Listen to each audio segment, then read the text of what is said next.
Assalamualaikum warahmatullahi wabarakatuh. Saya Faris Anura dengan NIM 2401700227.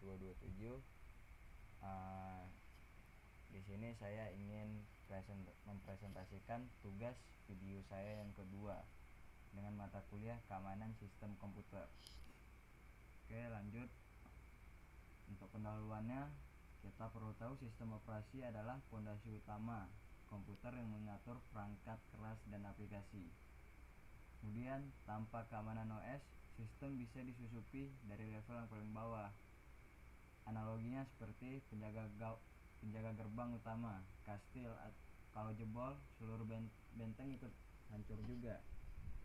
Jadi, penjaga benteng harus tetap mengamankan gerbang kastil utama. Oke. Tujuan keamanan sistem operasi antara lain melindungi data dan sumber daya sistem untuk mencegah akses tidak sah. Kemudian menjamin kestabilan sistem. Analogi seperti manajer gedung yang hanya mengizinkan orang dengan ID untuk masuk, gitu.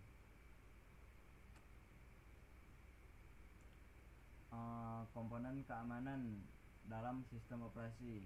Komponen keamanan dalam sistem operasi antara lain seperti autentikasi, seperti verifikasi identitas user, seperti login, password, atau biometrik.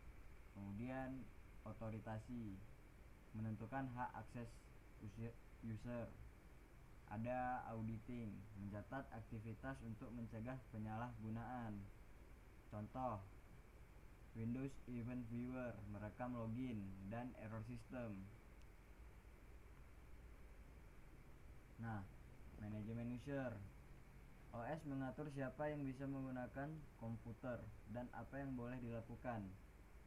Kemudian administrator bisa membuat, menghapus, atau membatasi hak user. Contoh seperti akun administrator dan standar user di Windows. Analoginya seperti penjaga gedung yang memberi kartu akses dengan level yang berbeda.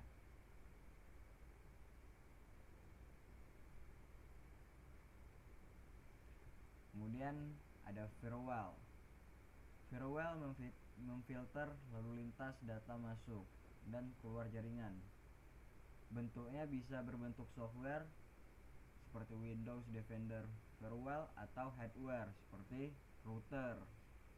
Contoh, saat game online diblokir oleh firewall hingga kita allow akses, itu gamenya tidak bisa kita akses karena allow aksesnya telah diblokir oleh firewallnya. Jadi gitu. Analoginya seperti satpam yang memeriksa siapa yang boleh masuk ke kompleks. Tentu satpam ini mempunyai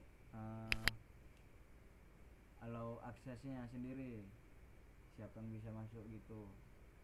Kalau nggak dikasih berarti bisa dibilang diblokir allow aksesnya. Kemudian update system memperbaiki celah keamanan dan meningkatkan performanya. Contoh, Windows selalu update, sering meminta restart karena patch keamanan benar-benar penting.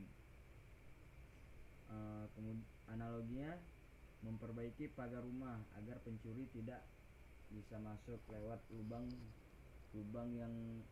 sama atau lubang yang lama. Jadi setiap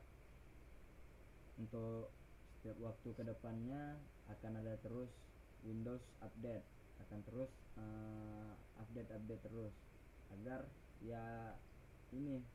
agar keamanan sistemnya tidak mudah dijebol gitu. Kemudian ada juga contoh serangan akibat tidak update. Kasus serangan WannaCry 2017 menyerang sistem Windows lama yang tidak diperbarui. Nah, ribuan komputer rumah sakit, ribuan komputer kampus dan kantor terkunci oleh ransomware. Kemudian pelajaran pelajarannya adalah update bukan sekadar fitur baru, tapi perlindungan nyawa digital. Itu tantangan keamanan untuk iOS modern. Jadi untuk tantangannya ada ancaman malware canggih berbasis AI, pengelolaan keamanan lintas platform seperti PC, mobile, cloud. Kemudian ada isu privasi data pengguna. Analoginya seperti benteng kini punya banyak pintu. Semakin banyak pintu, semakin banyak risiko, dan semakin banyak juga yang harus dijaga. Gitu. Jadi kesimpulannya adalah keamanan OS melibatkan manajemen user, firewall, dan update rutin. Update rutin ini jangan malas update jadi kalian. Untuk user juga punya tanggung jawab menjaga keamanan pribadi. Sistem seaman pengguna yang menjaganya. Jadi jika kita sering menjaganya dengan baik, tentu saja sistem akan aman. Jika kita tidak menjaganya dengan baik, bisa saja sistem ini tidak akan aman sewaktu-waktu nanti. Oke, mungkin hanya ini presentasi video tugas kedua keamanan sistem komputer saya. Wabillahi taufiq wal hidayah. Saya Faris Anura. Assalamualaikum warahmatullahi wabarakatuh.